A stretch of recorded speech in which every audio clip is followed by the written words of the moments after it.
Yo, go just a tad slower, just barely.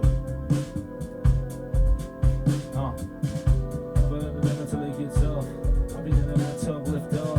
Anything that they be trying to get for, you gotta get everyone if you lift off. Live more, let it live more. I've been really saying no, keep go. Yeah, that's cool. That's cool.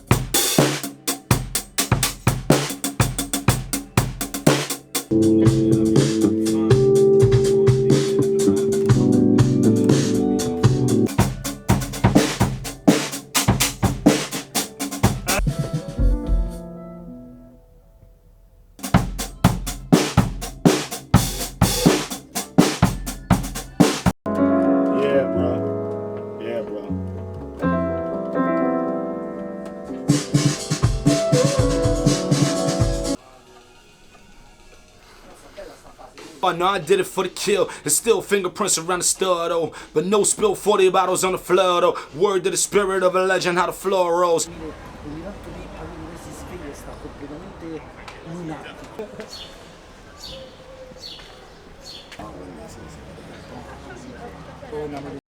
Pronto? Eccomi. Ciao. La fa uscire, quindi comunque sicuro ci si dedica, perché è uno che ha sempre prestato un sacco di attenzione alla scrittura, perché da quello che ho capito è il suo punto forte.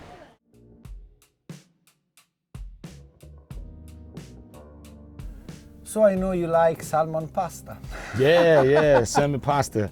Yeah, salmon pasta is great, man. How do you find the Italian food? Oh, it's amazing. I love it. Like I love it, yeah. Because Italian food is big in the States, you know. It's big back home, especially in New York.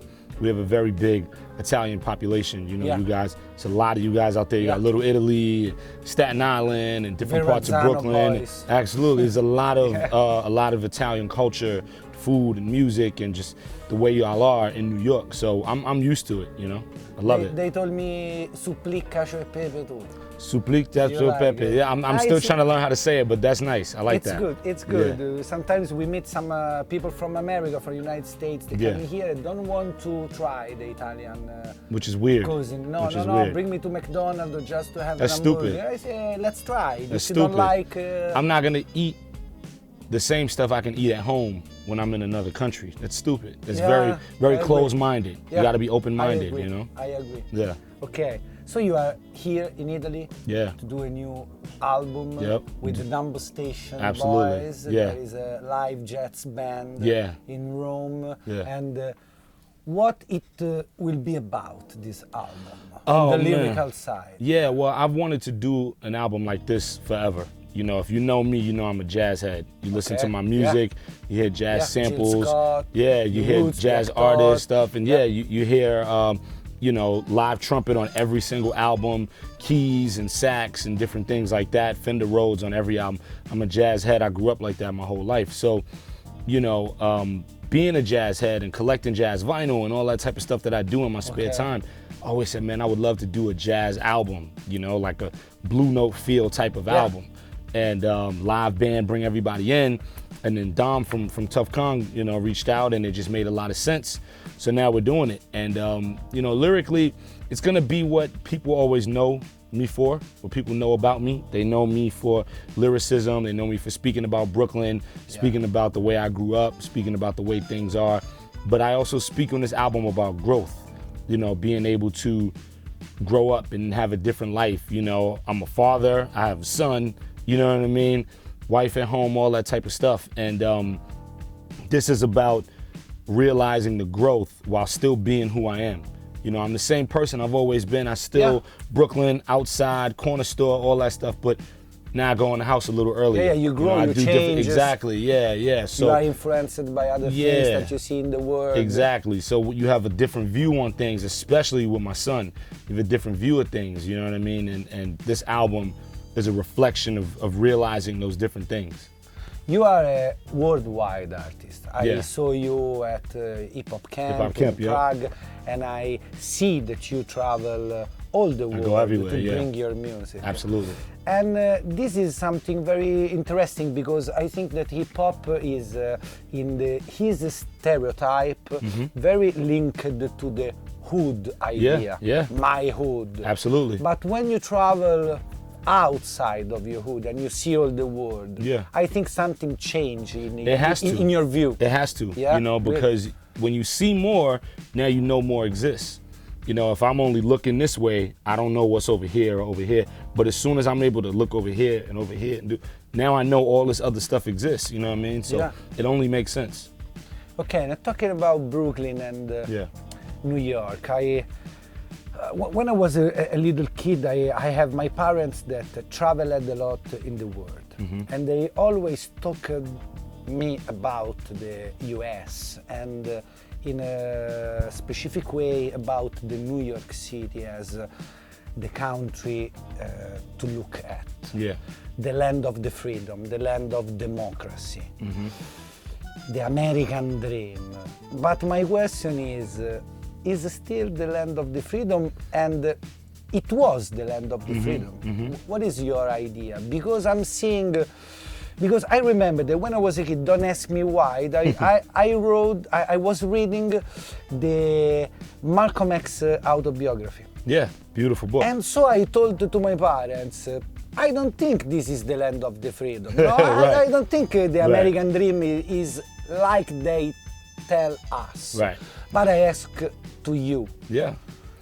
Well, you know, it's supposed to be the land of the free, you know, and at times we do have certain freedoms, you know, in America that we're used to, that we've had for a long time. You look at the way some of these other countries and other continents are run, and there's certain things they can't do. They can't even get on certain websites. Yeah. You know, we can't China. say that. And yeah, in America, you know, we don't have it like that, which is great, right? But at the same time, you know, you look at Trump, you look at police brutality, especially if you look like me. You know, you look at the way the government is treating us, the laws that they're putting in place, the rights that they're taking from us. You know, you look at a situation where in America, you're supposed to have these amendments where free speech, et cetera, but then you get chastised and put down and your career gets taken away from you for that freedom of speech, like Colin Kaepernick in the NFL, you know, things like that. So it's definitely not the dream that everyone thought it was. No, I think US have a weird and very sick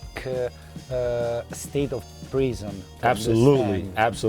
The jail system is worst something that bring me something very cold inside. Yeah, the legal system is just disgusting, man. The way that we're put in jail versus people who don't look like me, and the way that you are given that time and what's taken away from you, and how you don't have to have any evidence. You don't have to have any proof.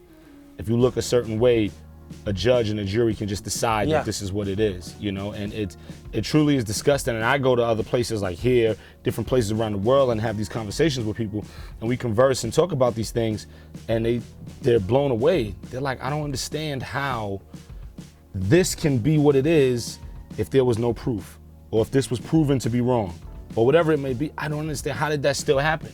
It's like, welcome to America, you know? Yeah. And I was thinking this thing that one of your first album was Salvation, that it was all about you. Yeah. Your life story, and there is no featuring in this album. Then one of your last album is Celebration of Us. I was watching the other evening the Netflix TV series When They See Us. Yep. And I was asking Beautiful myself, series. And I was asking myself, is the same us that you're talking about? Oh, yeah. The Celebration of Us, Absolutely. When They See Us. Absolutely, same thing. And when you are talking about the situation in America, I think that Absolutely. when you say us, is the I'm same talking thing. about my people. I'm talking about black people who live in America. You know, black Americans, and the things that we've gone through, the things that we are currently going through, we've gone through in the past, and that we're probably going to go through in the future. You know, so past, present, future tense. And you know, it's disgusting, man. You know, and that series was beautiful. When They See Us, because that's a real story that really happened. I know. You know, it's a pain, but it was beautifully shot and written. I got an American friend that told me I can't see this series because I know very well the real story. Yeah. And it gives to me too much pain. Yeah, too many memories. See it. It was disgusting, man. I was a little kid when that stuff happened, and I remember just the way the city was torn in half, you know. And there's people who still look at us that way, you know. It's disgusting. But New York has changed very much. It has. But very much, because I wrote the You God book, Okay. My journey into Bhutan. And it was telling the story about the late 70s and early 80s in New York. Yeah. That it was wild everywhere. Absolutely. There was crime everywhere, even in the richest part of Manhattan. You have to feel in danger, no? Yeah. Okay. Then he wrote in his book. Then came Giuliani. Absolutely. And came the zero tolerance. Yep. I made my college degree thesis on the zero tolerance Oh, wow. to bring it down Wow. and to show that it was wrong. Right. But I was very surprised to see that You God wrote that it was good for the city. Because yes, it was very hard and a lot of people went to jail, but the city was so crazy that Right. something had to be done. Right. What do you think about this? Because for me, Giuliani, I don't know if he's... Nah, Giuliani's it a clown. was right or- Giuliani's a clown. He's a clown, and he did a lot of things to us as people and used us. You know, he just beat and battered us without using his hands and, without using his hands and feet. But he beat and battered us as a people. But then he was looked at as a hero because of 9/11, and 9/11 was a horrible, tragic event. Yeah, I know. My mom was in 9/11. I was you know? there in New yeah. York. My I mom there was in New there. York She, the day. yeah, So, she worked at World Trade Center, Okay. and she's still alive, thank God. But she worked at World Trade Center when it happened. She was running out of the building. So 9/11 was horrible, and the things that Giuliani was able to do to put the city on his back and get things rolling and save the city in a sense for 9/11, you got to respect that. But overall, he was a clown, but he used that to cover up all the clowning that he did, Yeah. All the times he did all this nonsense, he used that to make you forget about what was going on. He did right there, but it was like, well, I did this good, so aren't I a good person? Yeah, you're a good person. That doesn't mean all these other things you did don't Yeah. exist, Yeah, He yeah. did clean up the city, but at what At which cost, price? right? At what Yes, cost? Like, yes. There's pros and cons. Thousands of people in jail Yeah. with no sense. For nothing. There's For years. Yeah, there's pros and cons to everything in life, right? If we sit here and we make music, the pro is that we're making beautiful music. The con is that we're not at home with our families when we could be. There's pros and cons to everything, and that's okay. Yeah, It's I know. balance. And there was pros to him cleaning up the city, but there's a lot of cons as well. Do we want the city clean? Of course we do.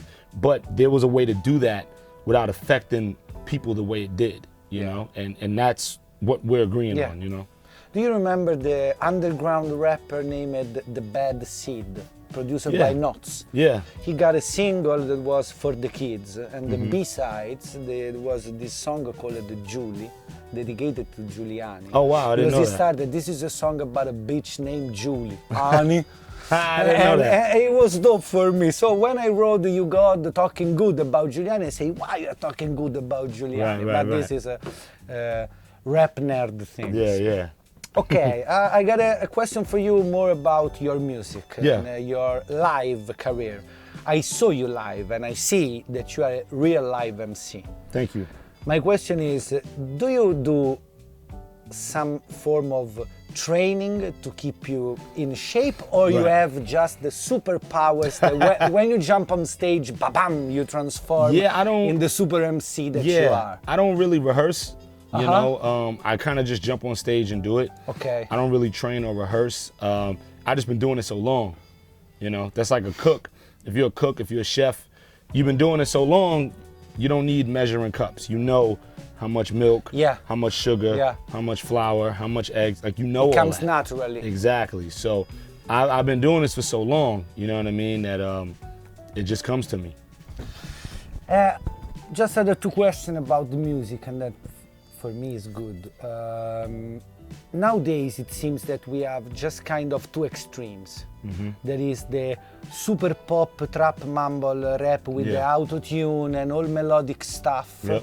And then we have this, put in this way, new East Coast Renaissance driven by Griselda and all the Griselda scene, Rock Marciano, Crime Apple, all these guys there in a certain way bring back the certain so-called sound, yeah. the real hip hop. I think that you don't belong to this, To either one. nor to one or a, you are one of the few rappers like Black Toe that can do whatever style you want to do. Thank you. Listen to your albums, I can feel it. Yeah. This needs to not be only one thing, but just to look around and make people's brain works when it listen to. Yeah, thank you, man. Do you like these two extreme school? Do you find something good or bad in these two polar things, the mumble trap rap with auto-tune and dirty gritty hardcore pop? Do you like both? Do you listen to both? Or just know what do you listen to? What do you like nowadays? I like both in the sense of I like whatever's dope. Yeah. You know, there are Me some too. people on the quote unquote mumble trap side that are pretty dope, and maybe they're not mumbling.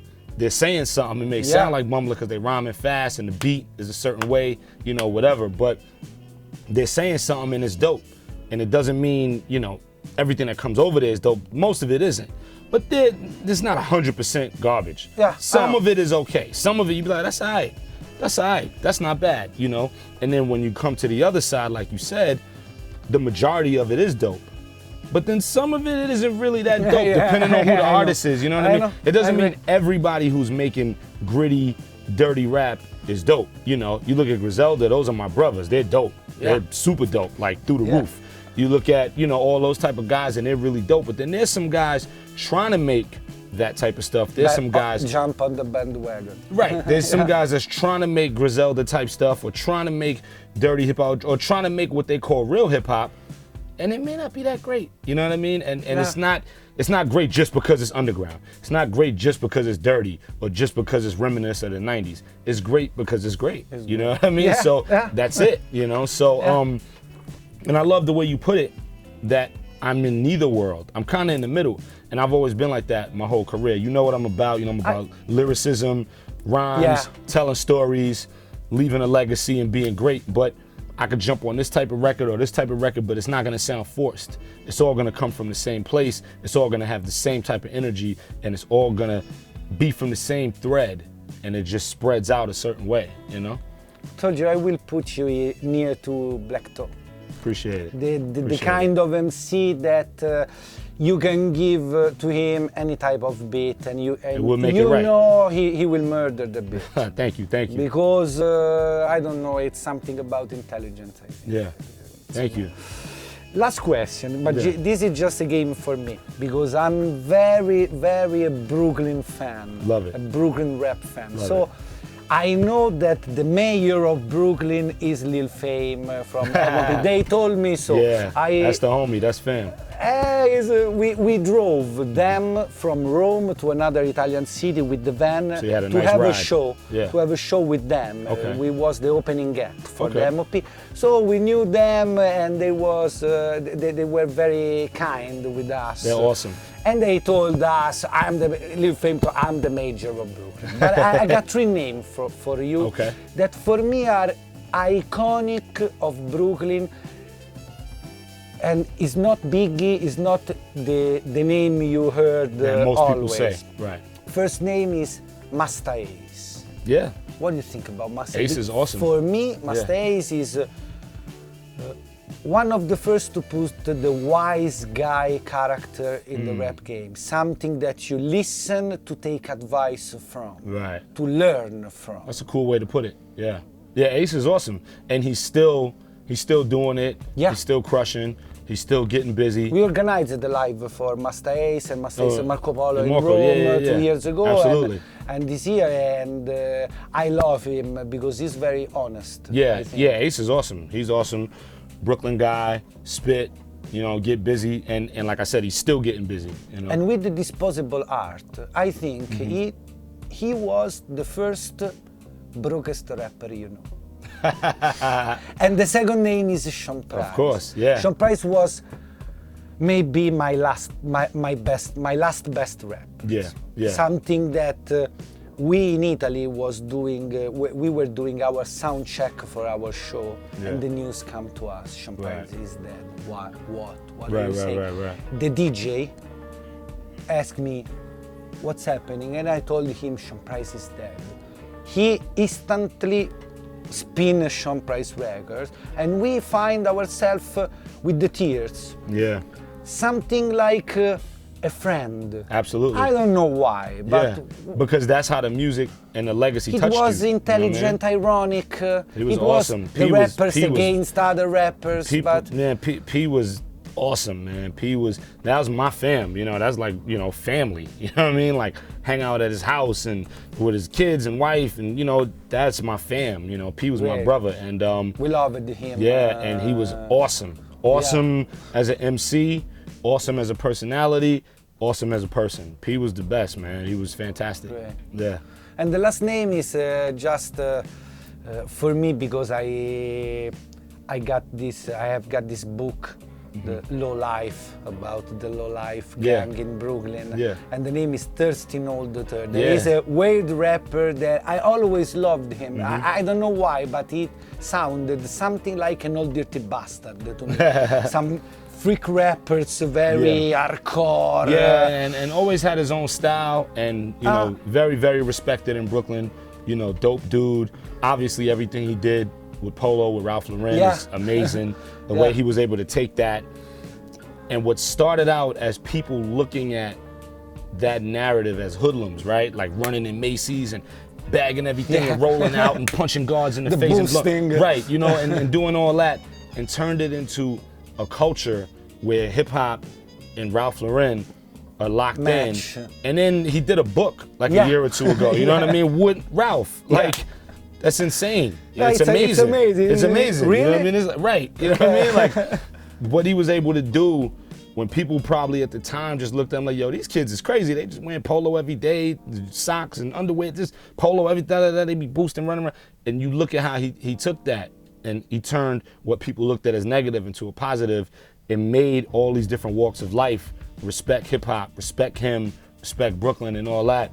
Yeah, Thirst is dope. Yeah, we loved him. In our radio show, we always play Yeah. Sean Price, Thirsty Old, Absolutely. Must See You. Appreciate it, We love appreciate it. Brooklyn, and we, as a joke, say that our hood that is called Monte Sacro is the Brooklyn of Rome. That's cool. We say how you say it, we are live Montesagro? broadcasting from Monte Sacro, aka Brooklyn. That's cool. Monte Sacro means holy mountain. Okay, oh, that's cool. Okay, something like Montesagro. holy mountain. Monte Sacro, it's holy. That's cool. Holy Okay, mountain, just yeah. the last one. Tell us one or two records that you are listening that you want to tell people that listen to you. Yo, check these two records. For this album? No. 2 records, something like. Come si dice consigliarmi? Like an advice. Like an Oh. What was advice. your advice right now to listen to? My advice is gonna be to listen to records like Lee Morgan, Delightfully, Hard Silver Song for My Father, Hard Silver Tokyo Blues, Stanley Turrentine, Sugar, Wayne Shorter, Speak No Evil, you know, Miles Davis, Someday My Prince Will Come, Yeah. John Coltrane Quartet, that album. I'm a jazz head. They so- tell me you are planning to do a Roy Ayers cover. Yeah, in this album. yeah. Great. We I see the man past winter live in Rome. Nice, he's amazing. He's yeah, a legend. he's amazing. Absolutely. He's a legend. He jump off the stage just to shake hands to every single person in the club. That's every crazy. single person say to everyone, thank you. Thank you. That's what it's See, about. you are the legend. We have to say thank to Right, you, right, not right, you right. to us. And Right. he sits say thank you. Yeah, that's what it's about, man. That's what it's about. Yo, thank you, Brooklyn. Yeah. much love. Thank I you, love it. Skyzoo. My man, peace and love. Great MC, legend Yeah. MC, Skyzoo, Half Kong. Just love.